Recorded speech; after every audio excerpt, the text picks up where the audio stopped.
আমাদের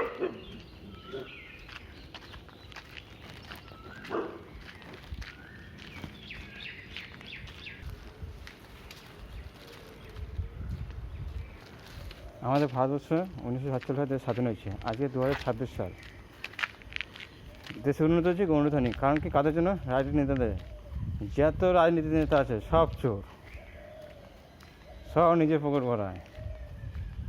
এই জন্যই ফিউচারে রাজতন্ত্র আসবে ভারতে। আর আমাদের পশ্চিমবঙ্গে 15 বছরের রাজ্য সরকার আছে, দেখেছেন তো কী অবস্থা।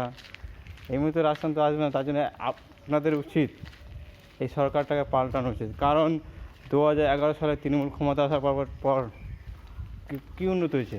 উন্নত একটাই হয়েছে, কাদের? তৃণমূল নেতাদের। যারা গরিব ছিল তারা কোটিপতি হয়ে গিয়েছে। আর প্রত্যেক বছর প্রচুর ছেলেপেলে গ্র্যাজুয়েশন হয়, কমপ্লিট করে, এইচএস পাস করে, মাধ্যমিক পাস করে। তা 2011 সালের পর থেকে কোনো চাকরি হয়েছে ঠিক করে? বেকার সমস্যা বাড়িয়ে দিয়েছে রাজ্য সরকার। আর কী দিচ্ছে? শুধু ভাতা। ভাতাতে বালের টাকায় কি জীবন চলে? কিছুদিন আগে কী চাল করে? বেকার ভাতা, কত 1,500 টাকা মাসে দেবে। আর ছেলেবেলা তো বিশাল নাচানাচি, 1,500 টাকা পাচ্ছি। তুমি চিন্তা করে, এতদিন চলো নি টাকা ছাড়া, এই টাকা মুখে ছেড়া উচিত। পশ্চিমবঙ্গে এই মুহূর্তে মাথা পিছু ঋণ কত জানেন? 80,000 টাকা। মানে আপনার মাথায়, আমার মাথায়, এবং কালকে যে জন্ম নেবে তার মাথায় 80,000 ঋণ। পশ্চিমবঙ্গে কোথায় নিয়ে গেছে? পশ্চিমবঙ্গে 15 বছরে।